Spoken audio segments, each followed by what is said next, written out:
본문은 1절부터 16절까지인데 봉독하기는 다 같이 봉독하기는 13절에서 16절 말씀만 같이 봉독하겠습니다. 시작.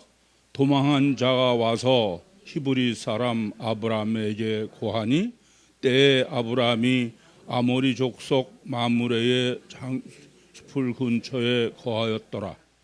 마므레는 에스골의 형제요 또 아넬이 형제라. 이들을 동맹한 자더라. 아브라함이 그 조카의 사로잡혔음을 듣고 집에서 길리고 연습한 자 308인을 거느리고 단까지 그 가산을 나누어 밤을 타서 그 다메섹 모든 빼앗겼던 재물과 자기 조카 롯과 그 재물과 또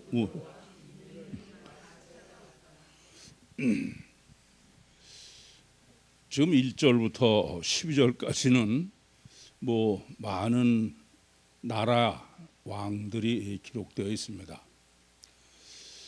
그 신학자들이 이 본문을 주석을 한 걸 보면은 이 지금 이곳에 열거된 거의 모든 지명들이 고고학적으로 실제 사실임을 증거하고 있다. 그 많은 지면을 할애해서 이 사실을 주석에 길게 설명하고 있습니다. 역사적 사실이고 성경이 진리라는 증거겠죠. 그런데 저는 그런 주석에 대해서 상당히 불만이 있어요. 왜냐하면은 하나님의 말씀이기 때문에. 그까짓 게 뭐 이렇게 중요합니까? 그거 고고학적으로 증거해야 성경이 하나님의 말씀을 믿습니까? 저는 그거 아무리 증거해도 그것 가지고 성경을 하나님의 말씀으로 믿는다고 여기지 않아요. 훨씬 그보다는 더 성경의 기록의 참 뜻을 이해하는 것이 성경을 하나님의 말씀으로 믿게 하는 가장 중요한 근거다. 저는 그렇게 생각합니다. 이것이 하나님의 말씀이 아니면은 이렇게 많은 뭐 지명이나 왕들을 열거한 데 대해서 역사적 사실이니까 당연하겠죠. 그러나 하나님의 말씀이기 때문에 저는 이게 문제가 되는 거예요. 아니 요한복음 20장 30절에서 31절에 기록하는 것처럼 성경은 주님의 행하신 표적도 다 일일이 기록하는 게 아니에요. 정말 필요한 것만, 웬만한 건 주님이 직접 행하신 표적이라도 다 생략한다 이거예요. 그런데 무슨 이까지 지명들이 또 왕의 이름이 중요하다고 이렇게 열거하냐 이거예요. 그러고 생각해 보시면 만약에 이렇게 이 열거한 것이 역사적 사실이 중요하면은 그러면 아브라함이 갈대우를 떠나서 하란을 거쳐서 지금 남쪽으로 쭉 내려와 가지고서 애국까지 갔어요. 그럼 그동안에 거쳐간 나라들이 하나둘이겠습니까? 왜 그런 걸 하나도 기록 안 해? 또 심지어 애굽 왕도 이름을 뭐 바로라고 돼 있지만 사실은 실제로는 그 사람의 고유명사를 기록한 게 아니에요. 그렇게 보면은 저는 이렇게 열거해서 기록한 것에 대해서 고민을 하는 거예요. 다른 사람은 다 쉬워. 뭐 역사적인 거 증거하면 되니까. 근데 저는 그게 더 어려운 거예요. 왜 하나님께서 이런 쓸데없게 이렇게 이런 것을 다 열거하냐고요. 그렇게 하려면은 아니 주님이 행하신 것을 해도 세상이 감당할 만큼 많다는데 이 성경이 되겠어요? 말이 안 되지. 그러니까 저는 그게 고민인 거야. 도대체 하나님이 왜 그랬었을까? 여러분들 늘 제가 말씀드리지만 하나님의 기록 목적을 생각하지 않으면은 그건 절대로 성경을 하나님의 말씀으로 이해하는 게 아닙니다. 여러분들이 코일을 하실 때도 성경을 해석하실 때도 이 점이 절대적인 문제예요. 그렇지 않으려면 무슨 뭐하러 성경 가지고 고민해? 그냥 이 단어 찾고선 사실만 있으면 되는 거지. 그러고 보시면은 본문은 참 고민이 많아. 이렇게 지명을 열거한 거, 또 왕을 뭐 무려 24번이나 지금 강조하고 있는 것, 이런 게 왜 하나님이 그랬을까? 그게 문제가 되는 거죠. 그러고 생각하시면은 또 뭐가 문제가 되냐? 롯이 문제가 돼요. 롯을 왜 이렇게 강조하냐 이게 이해가 안 되죠. 롯은 어떤 사람이냐? 롯은 메시아의 조상도 아니에요. 롯은 어떤 사람이냐면은 아담의 자손은 아벨이 침몰한 셋에서 노아로 해서 노아의 세 아들 중에서도 메시아의 조상인 셈으로 해서 그래서 데라로 갔다가 데라의 세 아들 아브라함, 나홀, 하란, 거기에 메시아의 조상은 아브라함이에요. 이게 롯은 메시아의 조상이 아니잖아요. 그런데 롯을 왜 이렇게 지명을 많이 할애해서 기록하냐 이게요. 롯은 창세기 11장부터 12장, 13장, 지금 14장까지 정말 납득이 안 되는 거예요. 아니 창세기 1, 2, 3장도 그 중요한 게 겨우 석 장에, 물론 한 장의 분량의 차이는 있습니다만은 메시아의 조상이기 때문에 롯에 대해서 이렇게 자세히 기록했다. 그러면 그건 어느 정도 이해가 되죠. 그리고 성경에 등장하는 중요한 인물 중에 메시아의 조상이 아닌 사람은 이렇게 많이 이렇게 등장하질 않아요. 뭐 가인과 아벨에도 가인이 그때 등장하면 끝나는 거 아닙니까? 또 노아의 세 쌍둥이도 그 중에서도 이제 셈으로 이어지는 거지. 함과 에벳은 잠깐이고 끝나는 거예요. 뭐 바로 우리 앞에지만 지금 데라의 세 아들 중에서도 나홀이나 하란은 금방 끝나잖아요. 야곱과 에서와 야곱도 쌍둥이도 에서가 그러합니다. 그러고 보시면은 이 롯은 메시아의 조상도 아닌데 이렇게 많은 지면을 할애해서 또 말씀드리지만 예수 그리스도의 행하신 표적도 일일이 기록하지 않는데 이렇게 롯을 많은 지면을 할애해서 기록한다. 이건 보통 심각한 문제가 아니에요. 제가 보면 보통 강조법이 아닙니다.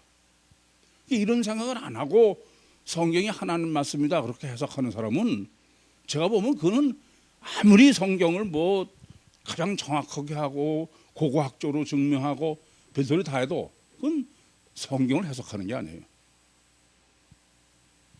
여러분이 앞으로 그 설교를 정리하시는 것도 이런 원칙을 고민하시면서 하시라는 게 중요하기 때문에 하시라는 거지 녹취해서 하라고 그런 거 아니에요. 이게 하나님의 말씀은 이 점 때문에 중요하고 이 점을 고민해야 되는 거예요. 그러면 왜 그러셨을까? 그 점이 문제가 되는 거죠. 근데 이제 조금 더 롯을 깊이 생각해 보면은 롯을 이렇게 지면을 많이 할애하는 데는 특별한 조건이 있어요. 어떤 조건이냐? 철저하게 아브라함과의 관계로만 기록한다. 아브라함의 조카로 항상 이렇게 표현하듯이, 그러니까 롯을 기록하는 게 아니고 아브라함과의 관계성에서만 롯을 강조하고 있다 그런 말씀입니다. 그러니까 갈대아 우르에서 하란으로 떠날 때도 데라가 데리고 나온 중에 이제 아브라함의 아들이고 롯은 손자죠. 또 창세기 12장에 하란을 떠나서 내 본토 친척 아버지 집을 떠나 내가 지시할 땅으로 가라. 그때도 아브라함이 조카 롯과 함께 왔다. 아브라함과의 관계만 얘기하는 거야. 애굽으로 기근을 피해서 갔을 때도 아브라함이 갈 때 롯이 같이 따라갔다 해요. 또 애굽에서 가나안으로 들어올 때도 또 같이 따라온 거예요. 그리고 우리가 앞장에서 생각한 13장에서는 아브라함과 롯의 관계가 끝나는 거죠. 네가 좌하면 내가 우하겠다. 그래서 롯이 아브라함을 떠난 거예요. 그렇죠? 그래서 오늘 본문은 떠난 다음에 지금 롯이 포로가 돼서 갔어요. 그런데 그게 끝난 게 아니라 또 아브라함과 롯의 관계야. 그것을 지금 히브리 사람의 관계성을 강조하는 거죠.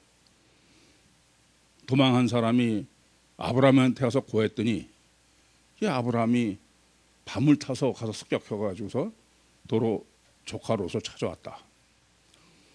이렇게 롯을 강조하되 롯을 독립적으로 강조한 게 아니다.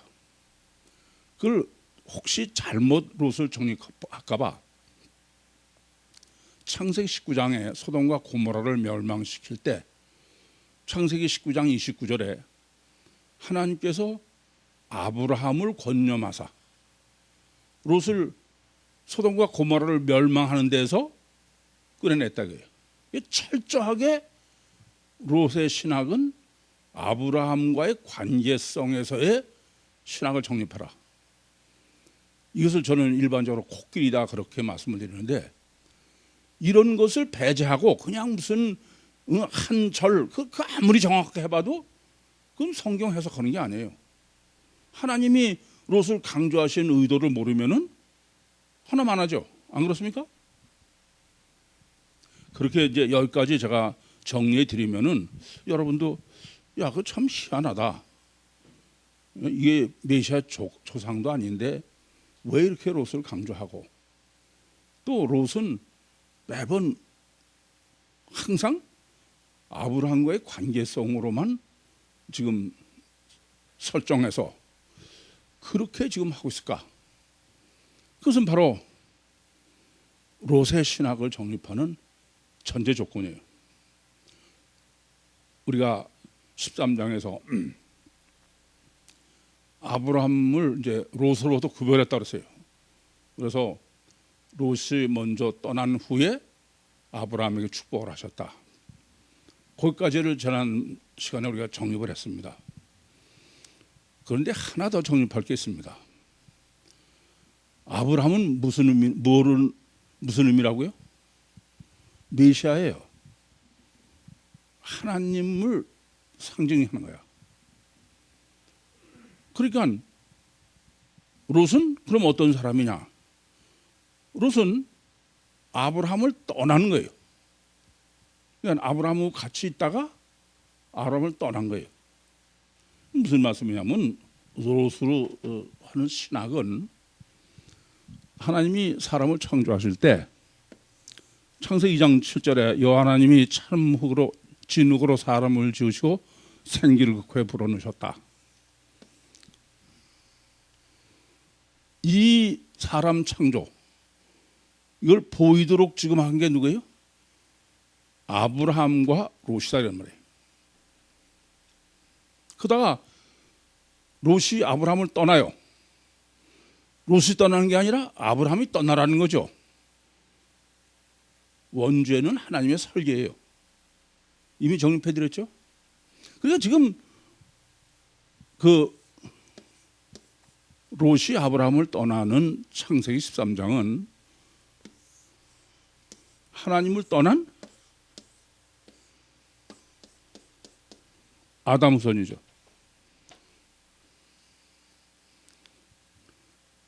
이것을 지금 가시적으로 제가 늘 말씀드리지만 성경은 메시아를 우선 전제로 해야 된다. 요한복음 5장 39절에 너희가 영생을 얻기 위해서 성경을 상고하거니와 성경이 나에 대해서 기록했다. 그 말은 하나님과의 관계성이요, 구원의 문제다.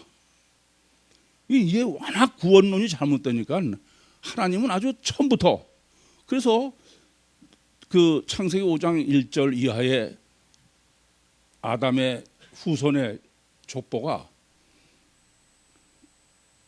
아벨이 침투해 들어간 셋. 그래서 그것이 영적으로 메시아까지 와요. 그 성경 전체는 실제로 이 원리다. 그걸 지금 롯을 왜 이렇게 그 지면을 많이 하래서 지금 성경이 강조하고 있느냐.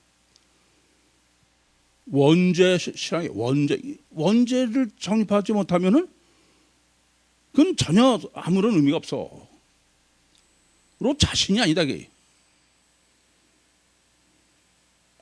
그러니까 이런 점을 놓치시면 성경은 성경이 아니에요. 하나님 말씀이 아닙니다. 따라서 지금 다시 되돌아가서 창세기 13장에 지금 롯이 아브라함을 떠나는 건 뭐라고요? 원죄다. 그래서 원죄 신학을 정립하라. 롯 신학은 원죄가 어떤 게 원죄입니까? 하나님께서 내가 동산 각종 나무의 실과는 이물을 먹되 선악을 알고 하는 나무의 실과를 먹지 마라. 먹는 날엔 정령 주리라. 그렇게 경고를 하셨음에도 불구하고 아담과 하와가 미혹을 받지만 네가 선악과를 먹는 날에는 내 눈이 밝아 하나님과 같이 된다. 그래서 선악과를 먹은 거예요. 그게 원죄다. 그걸 우리는 다 정립해서 알고 있습니다만은 지금 본문의 의도는 롯이 바로 아담 후손이야. 원죄 신학을 실제로 정립하라. 이게 창세기 13장 1절부터 13절까지는 원죄입니다. 그럼 원죄가 뭐냐? 제일 먼저는 그래서 그 뱀이 하와에게 네가 선악과를 먹는 날에 내 눈이 밝아 하나님과 같이 된다. 그러고선 봤더니 어떻다고요? 먹음직하다. 먹음직. 물질력, 육체 우선이다 이겁니다. 지금 아브라함이 롯에게 네가 좌하면 내 우가 우하고 네가 우하면 내가 좌하겠다 했더니 롯이 보니까 동쪽으로 갔어요. 육이죠. 평지고 성읍 있고 물이 넉넉하고 여호와의 동산 같고 애굽 땅 같아. 철저하게 뭐요? 육이야. 육 우선. 그러니까 원죄는 먹음직으로 대표되는 바로 왜 원죄를 범했느냐? 가치관의 절대 기준은 뭐냐? 육이요 물질이다 이겁니다. 그게 지금 롯으로 정립해 주는 거예요.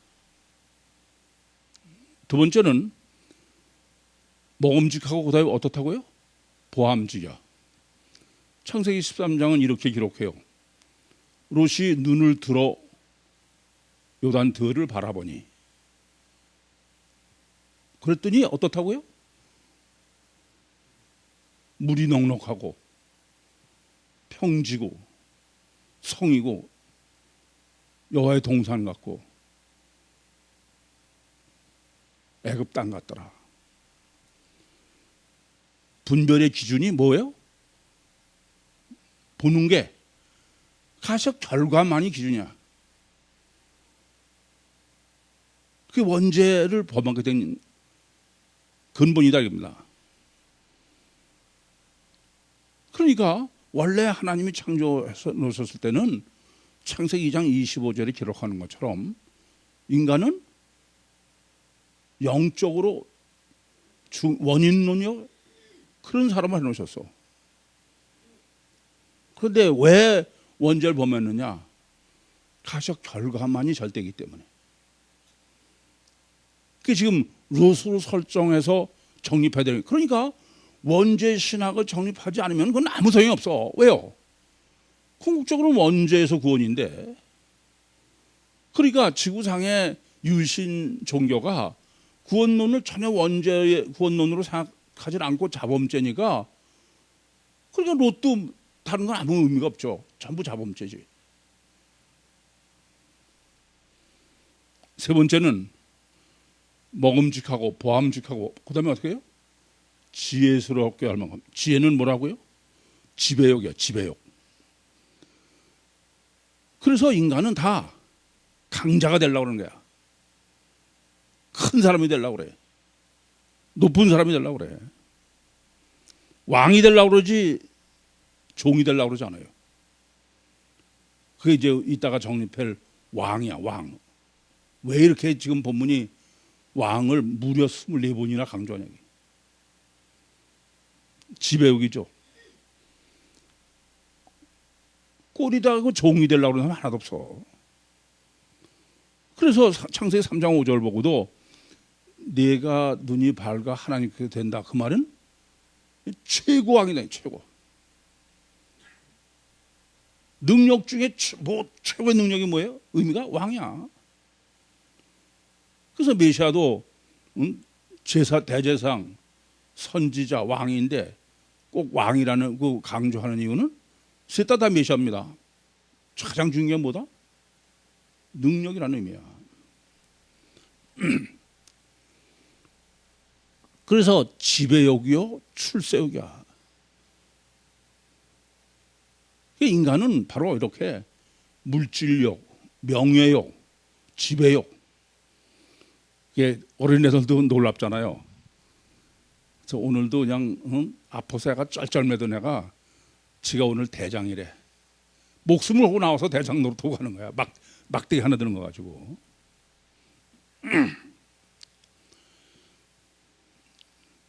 그런데 왜 이런 근본 문제가 생기느냐?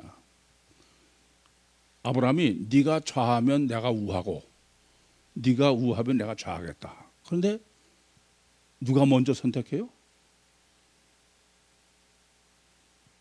롯이 먼저 선택하는 거야. 어떤 기준으로? 육적 기준으로. 철저하게 육적 이기주의 되게. 이 점이 문제인 거죠. 육적 이타가 아니고 영적 이기가 아니에요. 하나님은 영적 이기자가 되라는 거지 육적 이기자가 되는 게 아니야. 이와 같이 원죄는 첫째, 물질욕. 두 번째, 명예욕. 세 번째, 지배욕. 그리고 철저하게 자기중심적인 이기적인 그 원죄론을 지금 롯을 왜 그렇게 메시아 조상도 아닌데 많은 지면을 할애해서 강조하느냐라는 본문의 하나님의 의도다. 이게 하나님의 뜻이다. 하나님의 설정이다. 이걸 이렇게 단언해서 장담할 수 있을 만큼 정말 고민하고 기도하고 그래야 돼. 그렇지 않으면 그냥 막연하게 뭐 롯이 등장하고 많은 지역의 왕들이 등장하고 그러고 끝내는 거예요. 그럼 가장 정확하게 해석하는 것 같지만 정확하겠죠. 그러나 그것은 하나님의 말씀을 해석한 게 아니다. 그 점을 고민해야 돼요. 여러분들 잊지 마세요. 우리는 무슨 성경이 얼마나 정확하냐가 중요한 게 아니야. 신앙이 문제지. 안 그렇습니까? 무엇을 고민하는지 아셔야 돼. 초점이 어디 있어야 되는지. 이제 그러고 나면은 왕신학, 지금 이 짧은 12절까지, 1절부터 12절까지에 왕이라는 단어가 무려 24번이나 나와. 이게 보통 강조가 아니죠. 그러니까 롯을 강조한 것이 우선 문제다 그랬어요. 그런데 롯을 강조한 것뿐 아니라 왕을 이게 도대체 24번이나 이럴 필요가 있냐 이거예요. 그냥 뭐 동방에 있든지 북방에 있는 네 왕이 이 소돔과 고모라의 5왕하고 그럼 끝나는 얘기 아니에요. 그런데 24번이나 왕이라는 단어 쓰고 있어. 우선은 왜 이렇게 왕이 많이 등장할까? 뭐 실제적인 그 당시를 실제로 이해하는 것도 대단히 중요합니다. 우선 이해하셔야 될 것은 이게 왕이 많이 여럿이 등장하는 것은 여러분이 성경을 이해하실 때도 상당히 중요해요. 그 당시의 국가를 지금 우리의 생각하는 국가처럼 생각하시면 전혀 틀립니다. 그 당시는 도시국가예요. 한 도시가 한 국가다 이겁니다. 그런 거지 뭐 지금처럼 무슨 중국의 뭐 14억의 한 국가고 그런 게 아니에요. 그렇게 그런 큰 국가를 이룰 수가 없습니다. 왜 그래요? 교통통신이 지금처럼 발달하는 때가 아니니까 아무리 커도 실제로 통치하고 관리하는 게 불가능하죠. 그래서 여러분이 아시다시피 중국은 뭐 천하통일 뭐 삼국지 이런 거에서 알듯이 중국 역사 이래 지금처럼 통일국가 이룬 적이 없어요. 지금 뭐 때문에? 공산주의고 또 교통통신이 발달해서 가능한 거지 과거 같은 건 전혀 불가능합니다. 그래서 여러분도 아시다시피 여리고를 이제 무너뜨리죠. 그럼 여리고 성 하나가 한 나라야. 도시국가다 이런 얘기입니다. 그런 거지 뭐 여리고 성 부시고 나서 지금 이스라엘 있는 아니에요. 그 옆에는 또 다른 나라고 다 수두룩 커져. 이게 도시국가다. 뭐 그건 쓸데없는 얘기지만 저는 그러게 보면요. 물론 지금 이 성경이 기록된 때는 뭐 지금부터 한 4,000년 정도 이상 전이죠. 또 그 가나안을 정복할 때도 3,500년 전이지만, 그러니까 그렇지만 그 가장 전 세계에서 넓은 지역을 통치한 거는 징기스칸밖에 없어요. 몽고. 그 징기스칸은 뭐 아시아뿐 아니라 유럽까지 다 지배했으니까 그거는 한 1,000년 전이에요. 그렇지만 지금 이 성경 기록된 거는 3,500년에서 최소한도 4,000년 전이다. 그러니까 그때는 국가라는 게 전부 도시국가였다. 이런 것을 실제적으로 역사적으로 이해하실 필요가 있습니다. 그래야지 여러분이 성경 보시면은 여호수아가 가나안을 정복할 때도 가나안 땅덩어리라는 게 기껏해야 강원도만한 나라인데 거기 얼마나 많은 나라가 등장합니까? 그걸 지금처럼 이해하시면은 그건 도저히 이해할 수 없는 거예요. 그렇지 않습니다. 그래서 그 하나님께서 이스라엘에게 정복해서 차지하라는 땅이 애굽에서부터 유프라데스까지예요. 거기에 수도 없는 그 안에 많은 나라가 있는 거예요. 그것은 그 역사적 사실이고 아까도 말씀드린 것처럼 주석가들이 뭐 하나님 맞습니다. 그래서 그걸 고고학적으로 맞다 이런 게 많은 지면을 하라해서 그 증거하고 있으니까 저도 짧지만은 당시 상황을 좀 정리드릴 필요가 있어서 성경을 여러분이 이해하시는데도 그건 상당히 도움이 됩니다. 되게 중요한 것은 영적 문제죠. 왜 왕을 24번씩이나 강조하냐 이게 전 납득이 안 가는 거예요. 왜 그럴까요? 네? 여러분이 읽으시면서 왜 이렇게 왕이 많이 등장하냐 이게.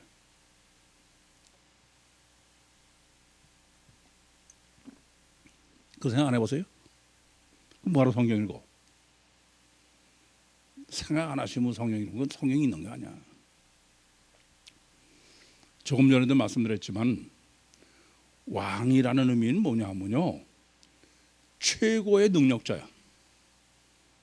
아시겠어요? 능력 중에 가장 최고의 능력.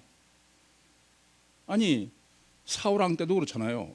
아무리 대제사장이 뭐라도 사울왕이 다 죽이는 거야.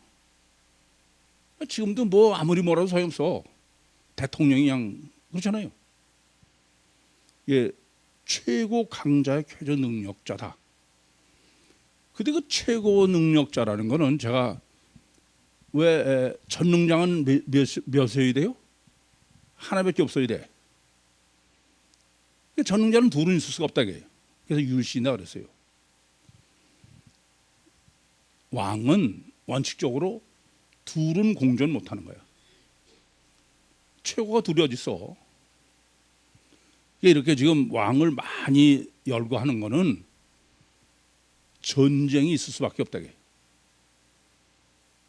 왕이 하나여야 전쟁이 없죠. 이해됩니까? 무슨 말씀인지?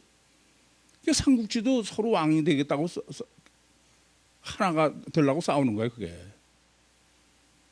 지금은 중국 뭐 그 큰 데를 하나로 통일해 가지고 있으니까 시진핑 혼자서 왕도로 타는 거 아니에요. 그러니까 가능한 거지. 그래서 사절에도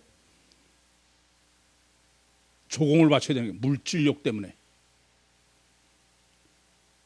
그래서 전쟁하는 게 자꾸 평화라는 게 있을 수 없는 거죠. 왕은 또 지가 제일이니까 명예욕도 뭐 그렇지 않습니까? 지배욕 말할 것도 없죠. 그래서 지금 왕을 많이 열거하는 거는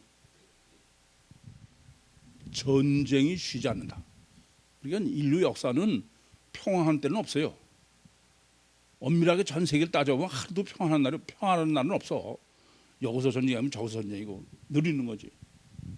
뭐 이렇게 해서 전쟁 끝나면 또 아니에요. 우리는 뭐 남북 통일되면 아니 통일은 놔두고 지금 이 남쪽에서도 뭐 얼마나 서로 평안해요? 실제로 죽이기를 다반사로 하는 거야. 뭐 안 보이는 전쟁 계속 하는 거지. 이해되십니까? 왜 이 말씀을 제가 드리느냐? 왕이 많다는 얘기는 무슨 뜻일까요? 왜 왕을 이렇게 일부러 많은 왕을 열거할까요? 네? 이거 보세요. 롯이 선택한 데는 어디예요? 육적 이기야. 아시겠어요? 먹음직, 보함직, 지혜스러움. 그리고 이기적이야. 자기 중심은 전쟁이 있을 수밖에 없어. 자기가 다 차지하려고 그러고. 그러면 그냥 전쟁이 있다고 그러지 왜 이렇게 많은 왕을 열거하느냐? 이건 바로 뭐냐? 육과 세상을 지배하는 것은 마귀다 이겁니다. 율신, 왜 율신이에요? 율신은 신이 하나야. 마귀는 몇이에요? 거라사 지방 귀신 들린 지방에서도 너 이름이 뭐냐? 예수님께서 그러니까 그 거라사 지방 귀신 들린 나와서 우리가 군대다. 이는 왜? 많아서 그렇다. 이게 지금 왕을 강조하고 숫자를 자꾸 강조하는 것은 이 세상을 지배하는 왕이 많다 이겁니다. 많다는 건 율신과의 대비다. 그 말은 뭐냐면은 이 세상은 마귀가 지배하고 있는 세상이다. 누가복음 4장 6절에 기록하는 것처럼 이 세상은 전부 마귀한테 통치할 권세를 주셨다. 에베소 6장 12절에도 공중 권세를 잡은 마귀가 지배하고 있다고 합니다. 그러니까 이 세상은 마귀가 왕인 세상이야. 그러니까 사실 이 왕들을 강조하고 있는 것은 보이지 않는 마귀가 왕노릇 하고 있는 것을 가시적으로 보이느라고. 그래서 이걸 이렇게 일일이 열거라고 강조를 하는 거예요. 역사적으로 이게 뭐 이 지형이 맞다. 하나님이 그 맞으면 뭐해? 맞으면 어떡하고 뭐, 틀리면 어때 그게? 이해되세요? 이 점을 아셔야 돼. 그래서 이 세상은, 육과 세상은 마귀가 지배를 하고 있는, 그래서 육적 능력이요, 육적 힘이에요. 그 전부 마귀의 능력이다. 그래서 창세기 3장 14절에도 마귀는 뭐만 통해서 역사해요? 육만 통해서. 그러면서 그걸 왕으로 하는 거야. 이 굉장히 중요한 법칙이에요. 하나님이 됐든 마귀가 됐든 절대로 중요한 건 왕이에요. 능력입니다. 이 점을 잘못 아시면은 전혀 핀트가 안 맞아. 이건 구원도 능력 있느냐의 능력의 문제지, 이 참 한심한 얘기는 뭐 의냐? 의로 구원 아니에요. 그건 전혀 잘못하는 소리야. 사랑으로 구원할 수 있는 게 아니에요. 그건 더 말할 거 없어. 로마서 7장 15절부터 8장 2절까지 내가 원하는 선은 하지 아니하고 도리어 원치 않은 악을 행한다. 죄를 범한다. 마귀가 능력으로 지배하고 있다. 그러면서 오호라 나는 공고한 사람이로다. 이 사망의 몸에서 누가 나를 건져내랴. 능력을 필요로 하는 거지 선과 의를 필요로 하는 게 아니야. 그건 전혀 잘못하는 거예요. 제가 늘 그렇게 말씀드리죠. 능력이 없으면은 누구도 선할 수 없어. 아시겠어요? 왜 죄를 져요? 악해서가 아니야. 능력이 없으면, 아니 사흘 굶어서 도둑질 하는 사람 없어요. 능력의 문제지 절대로 선이냐 악이냐 의냐 죄의 문제가 아니다. 박애주의가 문제가 아니다 이겁니다. 이건 정직해야 돼. 그래서 전혀 해석을 잘못하고 신앙이 잘못되는 거예요. 능력은 없는 데다가 자꾸 선해라 그러면 속이는 거지. 오직 능력이야. 잊지 마세요. 그런데 이 세상의 능력은 누가 가지고 있다고요? 마귀가 가지고 있는 거야. 그리고 육을 통해서만 하는 거야. 그래서 뭐 우리가 보기에는 뭐 정의로운 국가? 근데 사탄이야. 사기치는 거예요. 약육강식이야. 쓸데없는 털지 마. 그건 거짓말이에요. 능력만이 문제지. 전 이 국가에서 참 안타깝고 답답해요. 아니 분배하는 것도 좋아. 그러나 강해지면 서야 돼. 이건 전혀 잘못하는 거예요. 망해가. 이건 전혀 잘못하는 거야. 오늘 신문 보니까 어쩌다가 우리나라가 베트남이 부러운 나라가 돼서, 베트남은 지금 뭐 환희차게, 근데 우리는 그냥 뭐 지금 전부 기업들도 필요한 거잖아요. 그 베트남의 정통한 사람에게 얘기를 들으니까 베트남의 수출 전체 수출의 30%가 삼성전자래. 이거 다 내쫓는 거야. 참 큰 문제예요. 그리고 일자리 어쩌고 있어. 그건 잘못하시는 거야. 능력 있어야 돼요. 국가도 능력 있으니까 대우받는 거지. 솔직하게 안 그래요? 아니 무슨 뭐 우리가 뭐 대단하다고 그래. 우리 국민소득이 우리도 뭐 지금 1,000불이야 봐. 알아나 주나. 그건 그러면 안 돼요. 이 세상은 여긴 천국이 아니야. 약육 강식 이해됩니까?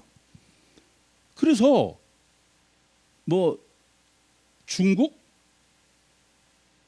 아주 우리 알기를 우습게 알잖아요. 점점. 아니요. 몇십 년 전만 하더라도 등소평은 한국이 발전 모델이었어. 지금은 외무장관이 대통령 툭툭 칠 정도가 우리나라 대통령을 뼈저리게 알아야 돼요. 이건 법칙을 잘못 알아. 이 세상은 마귀가 지배하고 있는 게 세상이에요. 절대로 선과 의가 지배하는 게 아니에요. 능력이 지배하는 거지 선과 의가 지배하는 게 아닙니다. 그래서 지금 1절 13장 지금 본문 1절부터 12절까지는 마귀 능력이 지배한 거죠. 그래서 롯도 포로가 된 거야. 그렇죠? 그런데 아브라함은 아니 생각해 보세요.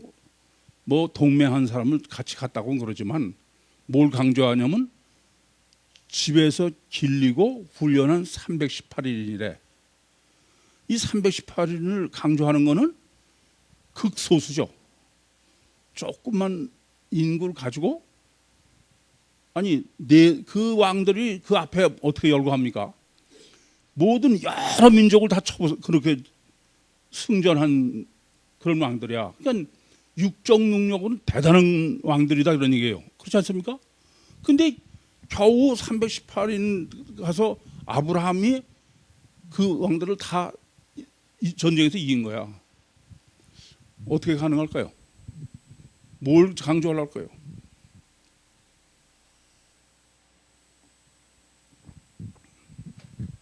이 점을 잊지 마셔야 돼. 우리는 인간의 육적 능력이 육적 능력으로 하는 거야. 본문이 말하는 건 아니다. 정신적 능력이다 합니다. 이 점을 아셔야 돼. 그러니까 1절부터 12절까지는 육적 능력을 강조한 거예요. 그러니까 그 네 왕들이 뭐 소돔과 고모라뿐에 거의 다섯 왕뿐이 아니잖아요. 뭐 보면 아말렉 족속이 다 그런 아주 막강한 육적 능력을 가졌는데 겨우 318인 한 아브라함이 가서 이기는 거야. 정신적 능력이 되겠습니다. 이 점을 정말 바로 아셔야 돼. 뭐 더 말할 거 없어요. 여러분들 그 68년도에 6.1 전쟁 잘 아시죠? 지금은 이스라엘이 인구 한 800만 정도 됐는데 그 당시는 500만 밖에 안 됐습니다. 그 500만이 3억하고 전쟁을 한 거야. 근데 6.1 전쟁에 아주 그냥 3억이 묵사발이 됐어요. 아시겠습니까? 저는 이 목회를 하면서도 여러분들이 얼마나 이것을 정말 실제로 믿고 정신력이 절대가 될까? 이거는요 하나님이 역사하실 때도 절대 문제입니다. 하나님이 왜 그냥 내가 너와 함께합니다 한다 그러지 않고 강하고 담대하라 내가 너와 함께함이라. 정신력이 강해야 성령이 역사하신다 그런 의미예요. 이 점을 아셔야 돼.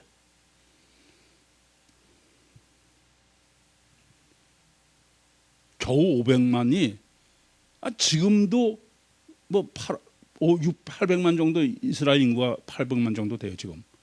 그래도 그 아랍 국가들이 이스라엘 때 다 떨어. 그렇게 보면 우리나라가 중국한테 떨 거 하나도 없어.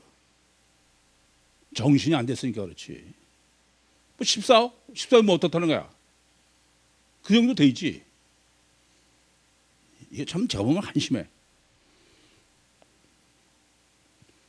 그래서 저는 그 지난번에도 자신감에 대해서 불량맘 때 말씀드렸습니다만은 그 특별히 뭐 최주영이 같은 그 뭐를 제가 가장 중요하냐 자신감을 갖게. 이 정신력으로 이 지면은 운동도 육체 운동 절대 못합니다. 아니 메시라는 사람이 뭐 세계적인 뭐 아주 축구의 신동인데 메시도 페널티 실제 안 못 넣어. 그래서 몇 년 동안 제가 늘 끌어가는 거는 네 안에 하나님이 계시다. 자신감은 그 이상 어디 있어? 여러분한테도 제가 늘 설교 성경 볼독할 적마다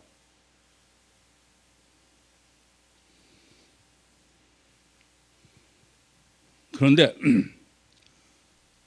이제 본문이 13장부터 14장 여기까지 정립한 전체는 어떠냐? 롯을 뭐로 설정하셨다고요? 원죄를 범한 거야. 아시겠어요? 왕은 뭐예요? 마귀가 집어있는 세상이야.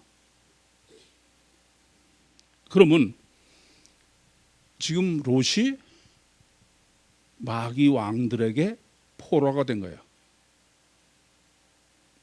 이해되십니까?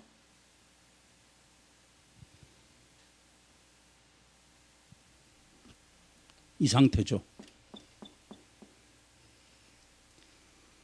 이것을 아브라함이 가서 포로된 데서 다시 구원하는 거예요.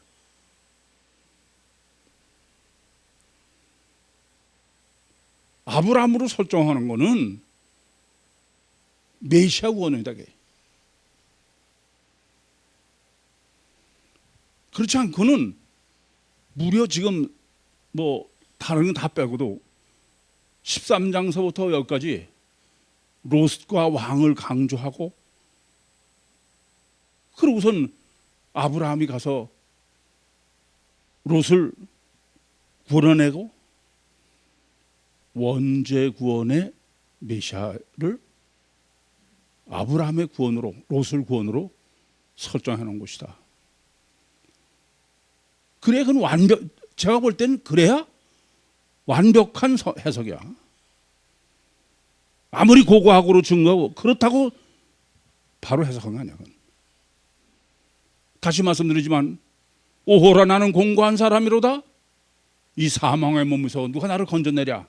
그게 지금 뭐예요? 롯의 신세죠. 마귀한테 잡혀 있는 거야. 포로가 되어 있는 거야. 그것을 아브라함이 들어가서 거기서 구원하는 거예요. 그래서 아브라함의 롯의 구원은, 원죄를 범한 인간은 메시아의 보혜사 성령으로 마귀 소굴에 들어오셔서, 그래서 우리를 마귀로부터 건져 구원해내는, 원죄로부터 구원을 하시는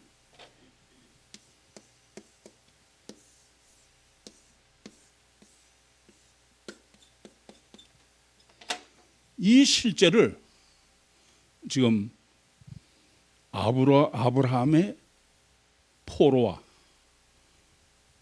그를 쳐들어가서, 그래서 아브라함을 구원해낸, 롯을 구원해낸 아브라함으로